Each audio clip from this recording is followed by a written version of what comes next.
you immediately go back to little Alma when you're walking along here? Do you remember being a little girl?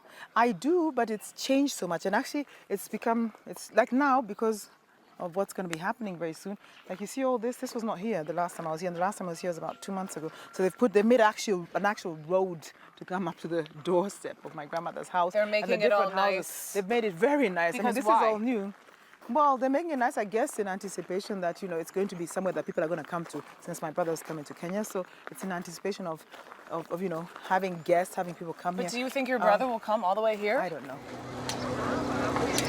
With all of what's been going on around us and our family, it seems that there's an urge to make our home sort of like a place to come and see and pilgrimage. Is it pride here? Why all the changes? I think, first of all, the community here definitely walked at least 6 foot taller just by the fact that he was standing to be elected. Yeah. And when he won, I mean, it was amazing. It still is amazing. So it definitely left a very big mark. There's a lot of pride here. I mean, it's oozing out of us. There's a lot of pride here for what Barak managed to achieve. And there's a lot of ownership, very strong ownership. That's their son. That's their son.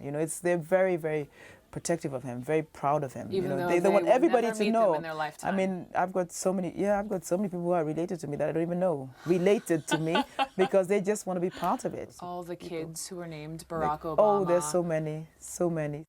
For most of Alma's life, she only knew of her brother as Barry, a son from her father's brief marriage with an American woman, Anne, whom he met while studying in the United States. Barack and Alma met for the very first time in person back in their 20s when he invited his sister to Chicago. You bristle at the idea of being referred to as half-sister. It's just sister and brother. Yes, yes. How would you describe your relationship with your brother? I love my brother. What can I say? It's interesting that we met quite late in life. We hit it off. And he's my brother. That's why we don't do the half thing. Nyomari. I said Biro. Alma then returned the favor, inviting her brother to come to Kenya for the first time. Decades later, their 93-year-old grandmother remembers it as if it were yesterday. Just reading your book and you writing about the moment that you brought your brother Barack Obama here for the first time, what does she remember about those first few moments? Okay, it was a Sunday. It was a Sunday? Her memory is that she had gone to the market to shop, and from there is where there's one famous photo with Barak carrying this sack. It's full of greens, collard greens, and she had bought them and she was going to take them to market. So that's when he helped her carry them. But did she know when she locked eyes with Barack Obama, with you, did she know who he was? That's true, because she says that she knew him because she'd been seeing pictures. Because we always got pictures, like we had pictures of Barak all along. The president traveled to Kogelo to begin to learn about his father, someone he saw for the last time when he was just 10 years old. Describe just in a few words Barack Hussein Obama Sr. I think he was, as everybody says, and it really is the truth, he was a brilliant, brilliant mind. He was very intense, and also I think he was in many ways misunderstood. The president wrote about the trip in his book, Dreams from My Father, writing this about his father's grave. Quote, I saw that in my life in America, the black life, the white life, the sense of abandonment I'd felt as a boy, the frustration and hope I'd witnessed in Chicago, all of it was connected with this small plot of earth an ocean away. Your father passed away when he was 43. You at least got some years with him. Yeah. Your brother really didn't. And No, so when your brother really reached out to you with that letter in the early 80s and you visited him in Chicago and then you returned the favor and had him come to Kenya, I'm wondering what were some of the questions he wanted to know about his ancestral family and specifically about his dad? It was really easy talking to my brother. We kind of hit it off. And all the questions he asked, I kind of anticipated them. He wanted to know everything. He wanted to know everything about us, everything about my father, everything about our family. I took him to so many relatives. My brother just wanted to know everything. I can't answer that question any other way. And I think it's normal because it was part of fighting about his own identity.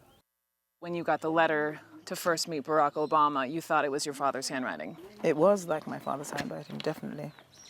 Definitely. What do you think the one thing your father would say to his son? He'd be extremely proud and say, well done. But then he'd add, but obviously, you're an Obama.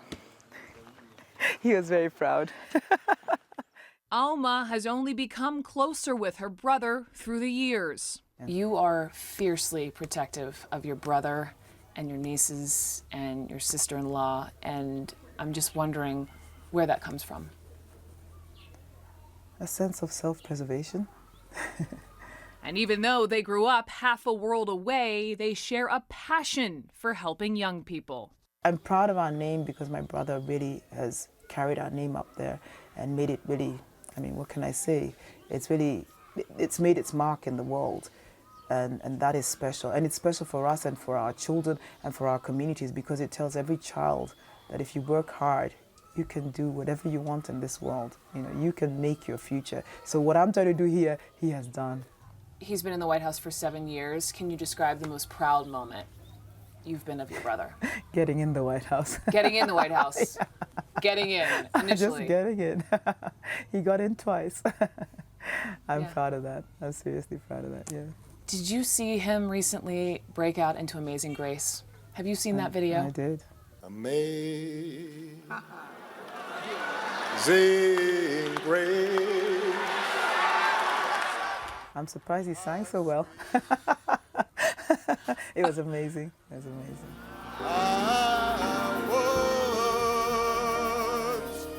What does she make of the fact, though, that now the name Obama is so globally recognized? Owaduni tokoro ngeni katandage kanobiro. So she says when big things happened, people were named after big events. She says that my dad used to tell her about my brother. He would always tell her and say, you know, that son of mine who's in America is going to do great things. You're going to see it. And she's saying now she's seeing it. He's going to uplift your name as well. And she's saying that's what's happening. Still now beyond Nairobi, the question looms, will he come here? But what if he doesn't come here? How disappointed will people be? I think we're very realistic about the situation with my brother and the job that he has. I always say it's just another job. He's a government official, really, if you look at it in a more sober sense. He's doing his job. He's here for work. Just a government official? Yes. The man is the president of the United But States it's of still America. a job. It's a job. So that comes first. Whatever else happens is a bonus. So, and we're very respectful of that. We always have been. So I have no worries about that, and the community knows that. You know, They get it. They get it. They do get it because that's what it's. At the end of the day, they know that Barack is an American. He's not a Kenyan. He's of Luo descent, but he's an American.